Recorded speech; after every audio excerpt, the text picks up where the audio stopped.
Magandang araw mga bata! Ako si Teacher Lawrence. At ngayong araw, mayroon akong kwento. Pero bago muna yon, atin munang alamin kung ano ang kahulugan ng mga nasa larawang aking ipapakita. Handa na ba kayo? Magaling! Atin nang simulan. Ano ang inyong napapansin sa larawang ito? Tama! Maraming tao at maraming paninda. Basahin nga natin. Divisorya. Divisoria. Isa pa nga. Divisorya. Divisoria.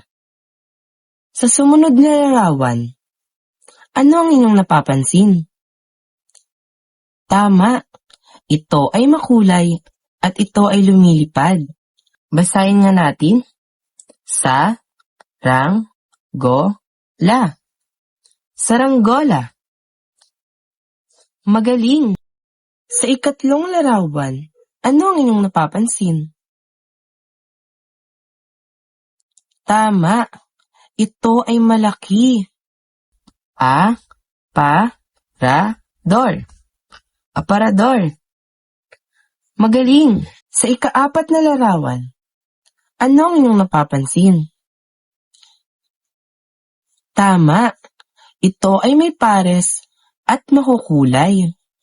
Chinelas. Chinelas. Ulitin nga natin. Chinelas. Chinelas. Ngayon naman, gamitin natin sa pangungusap ang mga salitang nabuo natin gamit ang larawan kanina. Una, ang Divisoria. Sa Divisoria, maraming murang paninda ang mabibili. Ikalawa, pinalipad ni Marco ang kanyang bagong saranggola sa bakuran.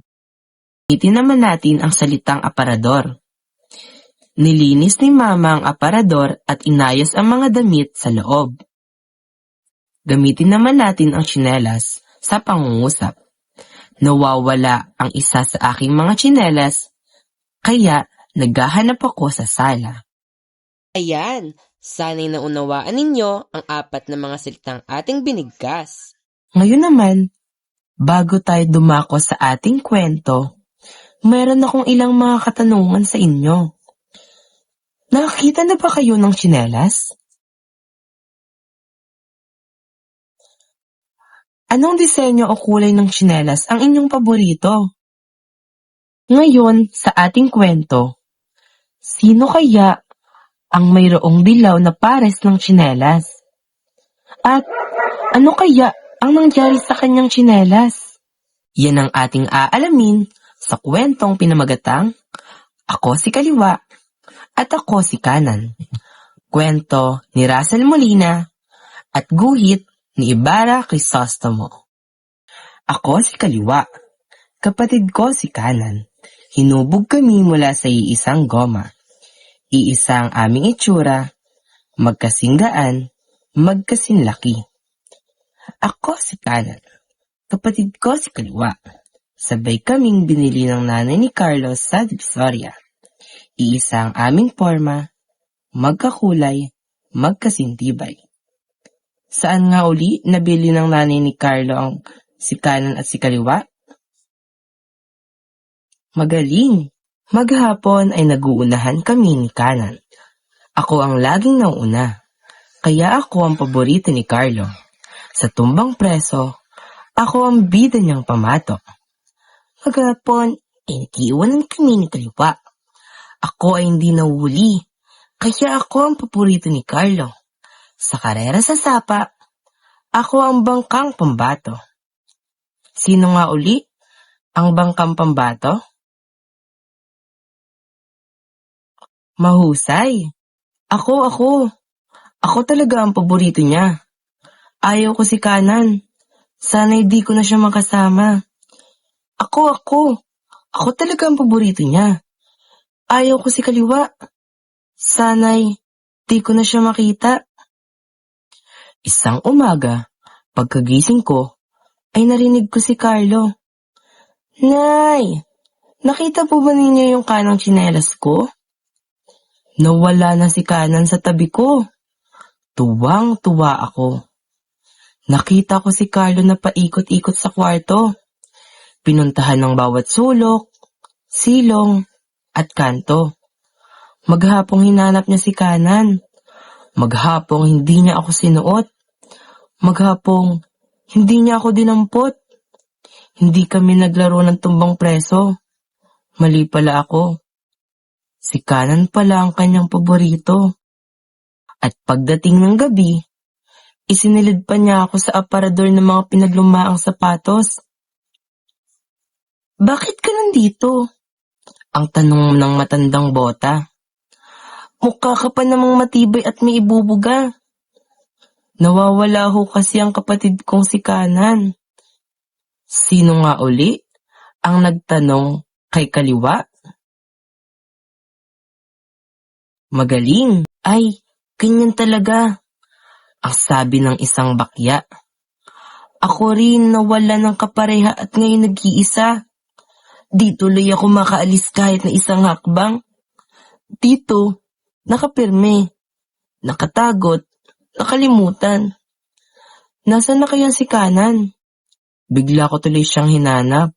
Isang umaga, pagkagising ko, ay nasa labas na ako ng bahay. Dinala ako rito ng asong bantay. Nawala na si kaliwa sa tabi ko. Tuwang-tuwa ako. Natanaw ko si Carlo na paikot-ikot sa kwarto. Pinuntahan ng bawat sulok, silong, at kanto. Siguro'y naglalaro na sila ng taguan ni kaliwa. Maghapong hindi niya ako sinuot. Maghapong hindi niya ako dinampot. Mali pala ako. Si kaliwa pala ang kanyang paborito. At pagdating ng gabi, mag-isa ako sa kalsada. Bakit ka nandito? Ang tanong ng lumang bisikleta. Mukha ka pong matibay at may bubuga. Naiwalay ko kasi ako sa kapatid kong si kaliwa.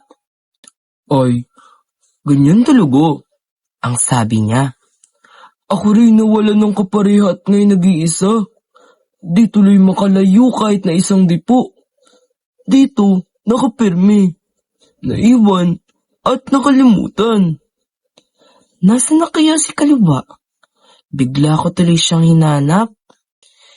Nandito lang pala yung isang tsinelas mo, iho! Ang iyaw ng nanay ni Carlo. Dali-dali akong kinuha ni Carlo mula sa aparador. Ang paborito kong kaliwang tsinelas. Nandito lang pala yung isang tsinelas mo, iho. Sabay pulot sa akin ng nanay ni Carlo.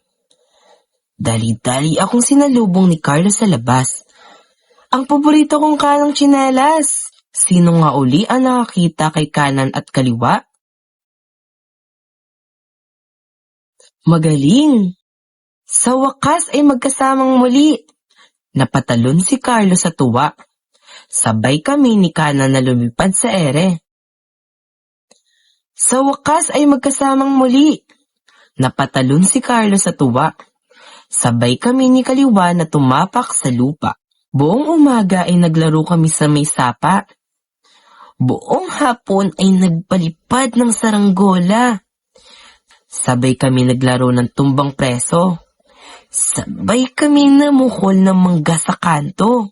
Sa tuwing hahakbang, kami naghihintayan. Siya si kanan, saan man magpunta, magkasama kaming dalawa. Sa tuwing tumatakbo, walang iwanan. Siya si kaliwa, saan man magpunta, magkasama kaming dalawa. Ngayong tapos na natin ang kwento, balikan naman natin ang aking katanungan kanina. Sino kaya ang mayroong dilaw na pares ng tsinelas? Tama, si Carlo. Ano kaya ang nangyari sa kanyang tsinelas? Tama, ito ay nawala. Ngunit ito rin ay nakita ng kanyang ina. Sa bawat kwento, mayroon tayong aral na mapupulot.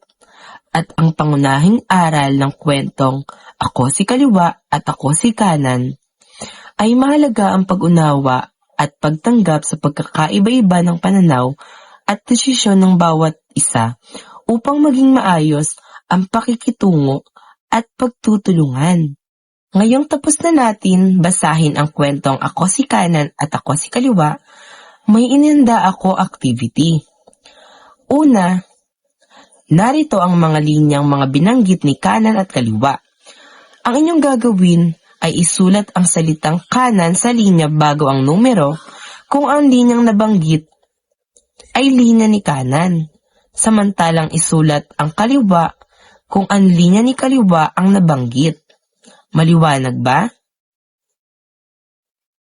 Magaling! Ang ikalawang aktibidad naman ay pagsunod-sunurin ang mga pangyayari sa kwento, lagyan ng bilang 1 to 5 ang linyang unahan bago ang numero. Ilalagay ko sa caption ang link kung saan mapupunta kayo sa activity na inyong gagawin. Maaari nyo rin itong i-print o isulat. Hanggang sa muli natin pagkikita. Maraming salamat sa inyong pakikinig.